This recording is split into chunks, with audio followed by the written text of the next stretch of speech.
जय हिंद दोस्तों, स्वागत है आपको आज अपना चैनल एकलव्य क्लासेस में। तो चलिए, जैसा कि आप जान रहे हैं कि पारा मेडिकल पॉलिटेक्निक का फॉर्म आ चुका है।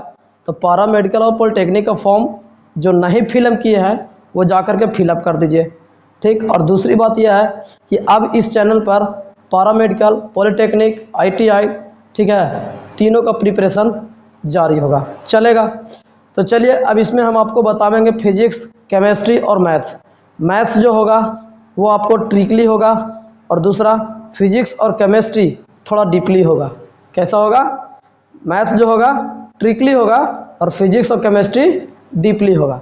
तो चलिए, अब आप लोग मेहनत करना चालू कर दीजिए। जो पॉलिटेक्निक के इंतज़ार में थे, जो स्टूडेंट कि पॉलिटेक्निक का फॉर्म आएगा तब हम तैयारी करेंगे, ठीक है। तो चलिए, आपके पास पॉलिटेक्निक का फॉर्म भी आ चुका है, पैरामेडिकल का आ चुका है, ITI का आ चुका है।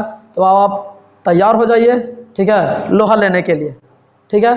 तो चलिए, अब आपको हम दिखाते हैं कि पैरामेडिकल में कौन कौन सा चीज़ या पॉलिटेक्निक में कौन कौन सा चीज़ें पूछती है। तो देखिए, ध्यान दीजिए, पैरामेडिकल में GK, GS और मैथ्स और इंग्लिश और हिंदी भी पूछता है। लेकिन पॉलिटेक्निक में केवल और केवल 3 सब्जेक्ट है, फिजिक्स, केमिस्ट्री और मैथ्स, ठीक। और ITI में भी जो पैरामेडिकल का सिलेबस होता है वही सिलेबस है, केवल और केवल इंग्लिश नहीं पूछता है। लेकिन पैरामेडिकल में GK, हिंदी और साइंस और मैथ्स, ये चारों पूछते हैं। तो लगभग सारा सिलेबस सेम है, कुछ कुछ छोड़ दिया जाए तो चलिए, हम आपको बताएंगे कि फिजिक्स, केमिस्ट्री, मैथ किस टाइप से पढ़ें।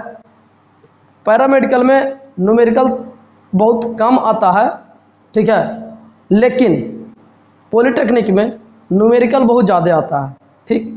न्यूमेरिकली क्वेश्चन, फिजिक्स में न्यूमेरिकल हो, मैथ्स तो न्यूमेरिकली है ही, ठीक है, केमिस्ट्री हो उसमें भी न्यूमेरिकल आते हैं। तो पॉलिटेक्निक में न्यूमेरिकल क्वेश्चन ज़्यादा आते हैं। तो आप लोग को न्यूमेरिकल पर कमांड होना चाहिए और इसके लिए, ठीक है, एक कोई बुक फॉलो कर लीजिए। पहले ही डाल चुके हैं जिसमें आपको बता दिए हैं, ठीक है, 10 के पावर वाला टर्म, ठीक, या फिर बता दिया उसमें मेजरमेंट के बारे में बोलते हैं हम माप पद्धति, मापक में आपको हम यहाँ तक बता चुके हैं कि मात्रक कितने प्रकार के होते हैं, सदिश मात्रक कौन है, अदिश मात्रक कौन है। लेकिन सदिश और अदिश तो फिर से हम बताएंगे। लेकिन आपको ये चैप्टर अगर आप नहीं देखे हैं कि मात्रक कितने प्रकार के होते हैं, व्युत्पन्न मात्रक कौन है, ठीक है, और बिना व्युत्पन्न मात्रक यानी जिसको बोलते हैं मूल मात्रक, तो मूल मात्रक कौन है, व्युत्पन्न मात्रक कौन है, ये सभी जाकर के आप पिछला वीडियो में देख लीजिए, ठीक है। उसमें आपको बहुत अच्छे तरीक़ा से समझाया हुआ है। अश्व शक्ति कितना होता है, एक अर्घ बराबर कितना होता है, एक जूल बराबर कितना होता है, प्रकाश की चाल कितना है, प्रकाश की दूरी कितना, एक प्रकाश वर्ष में कितना दूरी तय करता है, ठीक है। तो ये सारे चीज़ जो है हम आपको बता चुके हैं। अब यहाँ से आगे फॉरवर्ड करेंगे तो हमको अभी पढ़ाना है बीमा, ठीक है, डायमेंशन।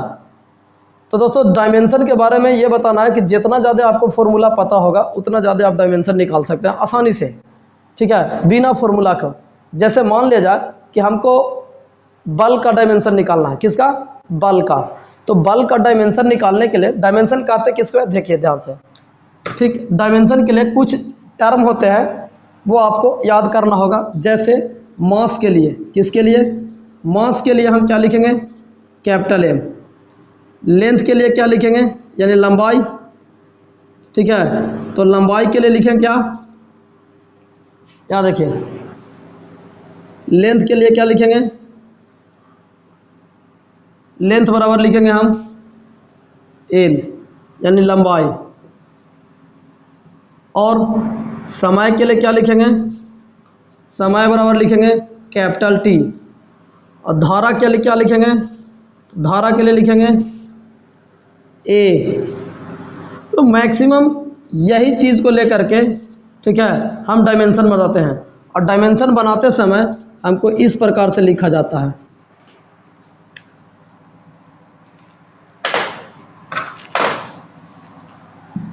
तो देखिए, डायमेंशन बनाते समय हमको इस प्रकार से लिखा जाता है M L T या ठीक है। अगर m का पावर क्या होगा, l का पावर क्या होगा और t का पावर क्या होगा। तो अभी अगर m का पावर 1 हो, मतलब अगर m 1 हो तो m का पावर 1, लंबाई स्क्वायर में हो तो l का पावर 2, सेकेंड अगर, ठीक है, सेकेंड अगर स्क्वायर में हो तो l का पावर 2। तो इस प्रकार से, और इसके एक ब्रैकेट डालते हैं इस प्रकार से, बड़ा ब्रैकेट, तो ये डायमेंशन कहलाता है। अब आपको बताते हैं जैसे कि बल, ठीक, अब आपको पूछेगा कि बल का बीमा क्या है, बल की बीमा क्या है। तो बल की बीमा निकालने के लिए आपको पहले फॉर्मूला याद होना चाहिए। देखिए, याद तो आप कर सकते हैं, याद तो करके रख सकते हैं, लेकिन याद करके रख सकते हैं आप, अगर भूल गए एट ए टाइम एग्ज़ाम में, उस टाइम आपके लिए सहायता होगा। जैसे बल की बीमा, तो हम जानते हैं कि बल बराबर यानी F बराबर क्या होता है, मास इंटू एक्सेलरेशन।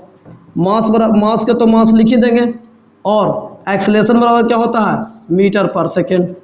ठीक, तो मास को तो कैपिटल M लिखेंगे, अभी बताया था कि वजन को क्या लिखते हैं, कैपिटल M, इंटू मीटर पर सेकेंड। मीटर को किस में नापते हैं, लंबाई में है, तो लंबाई के लिए क्या लेंगे, L। और सेकेंड को क्या लेते हैं, समय, समय को किस में नापते हैं, T में, तो इसके लिए क्या होगा, T। तो अब इसका जो डायमेंशन होगा वो यानी कि बीमा जो होगा वो हो जाएगा M L T के पावर -1। ठीक, M L T के पावर -1। आप इस प्रकार से भी लिख सकते हैं, या M के पावर 1, L के पावर 1 और T के पावर -1, यहाँ ये कर सकते हैं। ठीक, अब आपको कभी कभी समस्या ये होगा कि आप जब लिखिएगा, जैसे मान लिया जाए हमको कोई कहा दे कि चाल का डायमेंशन लिखो, किसका, चाल का, तो चाल बराबर क्या होता है, चाल बराबर होता है दूरी बटा समय। क्या होता है, दूरी बटा समय। अब दूरी के लिए हमको क्या यूज करना है, दूरी के लिए तो हम बताएं कि लंबाई का मतलब क्या हो, L ले लेंगे, और समय के लिए क्या होगा, T। तो इसका जो डायमेंशन हो जाएगा L T⁻⁻1। अब आपको कन्फ्यूजन में ये होगा कि कहीं कहीं ऑप्शन में आपको इस प्रकार से देता है m के पावर 0। तो आप जानते हैं कि m के पावर 0 लिखने का मतलब है 1, क्योंकि किसी भी संख्या के पावर में अगर 0 डालते हैं, किसी भी संख्या के पावर में अगर 0 डालते हैं तो उसका मान किसके बराबर होता है, 1 के बराबर। तो आप m का पावर 0 रख सकते हैं, इसका मतलब है कि वहाँ पे कुछ नहीं है, यानी कि क्या है, 1 है। तो इस 1 के जगह पर क्या कर देंगे, m के पावर 0 रख देंगे। तो इस प्रकार से आपको डायमेंशन निकल जाएगा। तो डायमेंशन बेसिकली है कुछ नहीं, फॉर्मूला है, ठीक है। और अगर आपको फॉर्मूला पता है तो आप डायमेंशन बहुत ही आसानी से निकाल सकते हैं, ठीक है। तो आपको कुछ हम डायमेंशन लिखा दे रहे हैं जो मिलती जुलती डायमेंशन है, जो एक ही डायमेंशन जो है बहुत सारे टर्म का डायमेंशन हो सकता है। जैसे कि आपको बताते हैं आवृत्ति, ठीक, कोणीय आवृत्ति, कोणीय वेग और वेग प्रवणता, ये सभी का डायमेंशन जो है वो एक जैसा होगा। नहीं समझे, जैसे कोणीय वेग हो गया, ठीक है, देखिए आवृत्ति क्या हो गया, आवृत्ति, उसके बाद कोणीय आवृत्ति, कोणीय आवृत्ति, या वेग प्रवणता, वेग प्रवणता, इन सभी का डायमेंशन जो होगा सेम होगा, समझे। तो इस प्रकार से हम आपको बताते हैं कि कुछ कुछ ऐसे डायमेंशन होते हैं जो एक ही होते हैं, उनके लिए बहुत सारे यूज टर्म किए जाते हैं। ठीक, तो चलिए हम आपको बताते हैं कौन कौन सा डायमेंशन है जिसका एक ही होता है, ठीक है, कौन कौन सा ऐसा मात्रक है जिनका डायमेंशन एक ही होता है। तो चलिए ध्यान से देखिए।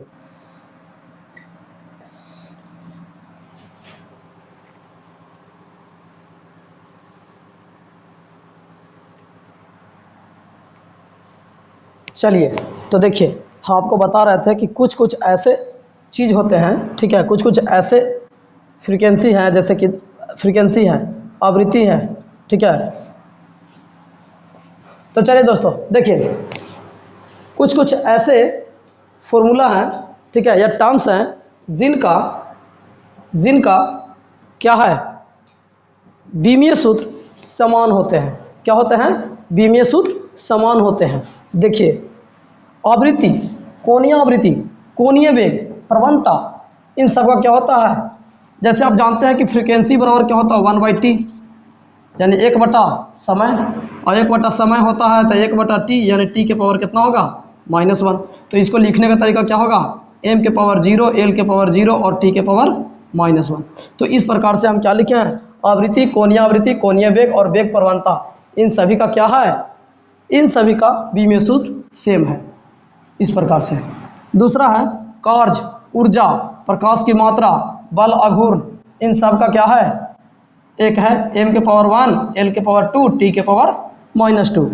बल, भार, ऊर्जा प्रवणता, इसका जो है बीमीय सूत्र कितना है, m के पावर 1, l के पावर 1 और t के पावर -2। आप याद कर सकते हैं, नहीं तो बल का फॉर्मूला पता था, ठीक है, वहाँ से आप बना सकते हैं।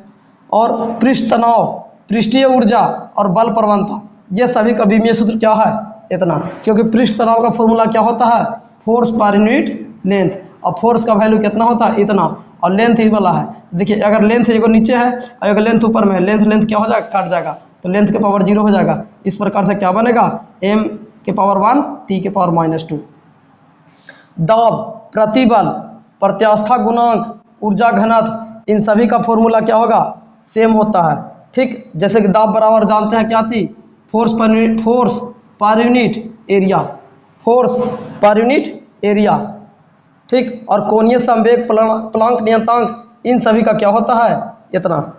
ठीक, क्योंकि कोणीय संवेग बराबर क्या जानते हैं आप, कोणीय संवेग का मतलब होता है ओमेगा, ओमेगा बराबर क्या जानते हैं, v इंटू आर, v बराबर आर ओमेगा होता है, v बराबर आर इंटू ओमेगा। तो v ओमेगा का वैल्यू क्या होगा, v बटा आर, और v बराबर जानते हैं क्या है, वेलोसिटी है, r का मतलब क्या हो जाएगा, लेंथ, क्योंकि कोई भी वस्तु अगर सर्किल में घूमता है तो ये होता है r और ये होता है v। ठीक, और इस पर घूमने वाला जो वेलोसिटी कहलाता है, सर्कुलर वेलोसिटी जो कहलाता है, उसको नापते हैं किससे, ओमेगा से। तो इस प्रकार से क्या हो जाएगा, आपका फॉर्मूला आ जाएगा कोणीय वेग का जो कि कोणीय वेग का बीमीय सूत्र इतना होगा। उसी प्रकार त्वरण हो गया, मंदन हो गया, गुरुत्वीय त्वरण हो गया, गुरुत्वीय तीव्रता हो गया, इन सभी का क्या होगा बीमीय सूत्र, m के पावर 0, l के पावर 1 और t के पावर -2।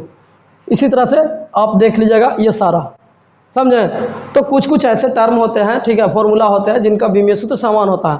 तो आप इसको अगर उतारना चाहते हैं तो उतार लीजिए, स्क्रीनशॉट लेना चाहते हैं स्क्रीनशॉट ले लीजिए, ठीक है। इससे क्या होगा, आपको बीमीय सूत्र, बहुत सारा चीज़ का बीमीय सूत्र याद करके नहीं रखना चाहिए पड़ेगा।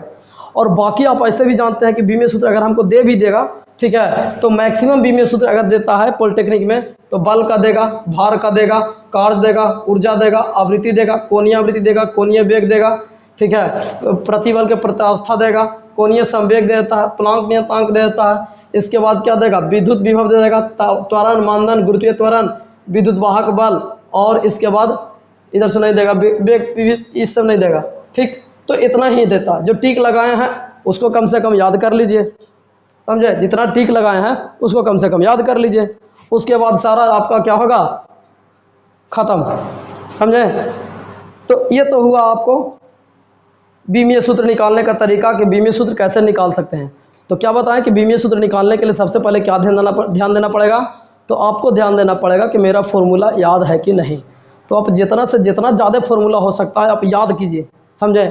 जितना फॉर्मूला याद कीजिएगा उतना ज़्यादा आप बीमीय सूत्र बना सकते हैं और आपको एग्जाम में कोई दिक्कत नहीं होगा। ठीक, तो ये तो था बीमीय सूत्र निकालने का तरीका कि बीमीय सूत्र कैसे निकाल सकते हैं। तो अब आपसे एक ऑब्जेक्टिव क्वेश्चन पूछ रहे हैं, ठीक है, बताइएगा, प्रकाश वर्ष किसका मात्रक है, प्रकाश वर्ष किसका मात्रक है, तो प्रकाश वर्ष दूरी का मात्रक है कि नहीं, दूरी का मात्रक। तो इस प्रकार से अब जो है आपको पहला चैप्टर, ठीक है, पहला वीडियो और दूसरा वीडियो बताने के बाद, ठीक है, आप मापक से, कहाँ से, मापक से, और दूसरा कहाँ से, तो दूसरा आप इस वीडियो के आधार पर बीमीय सूत्र से क्वेश्चन उठा के देखिए, आपको एक भी क्वेश्चन नहीं छूटेगा, समझे, जितना बताए हैं मापक से और बीमीय सूत्र से। तो इस प्रकार से आप जाकर के, अगर नहीं देखे हैं मापक तो आप पिछला वीडियो जाकर देख लीजिए, ठीक है, कि मापक किसको बोलते हैं, कहाँ से आया, MKS पद्धति कौन है, FPS पद्धति कौन है, ठीक है, कितना मूल मात्रक है, 7 गो है, ठीक है, और व्युत्पन्न मात्रक कैसे बने, मूल मात्रकों का में कितना मूल मात्रक है, तो 7 गो है, तो 7 गो में पहले कितना थे, बाद में कितना ऐड हुए, ठीक है, संगठन कहाँ बना। तो इस प्रकार से आप देख करके अब पहला वीडियो से आप लाभ ले सकते हैं। ठीक, अगर आप नहीं अगर आपको नहीं मिल रहा है तो आप सीधा प्लेलिस्ट में जाइए, प्लेलिस्ट में जा कर के आप वीडियो को आसानी से देख सकते हैं। ठीक है,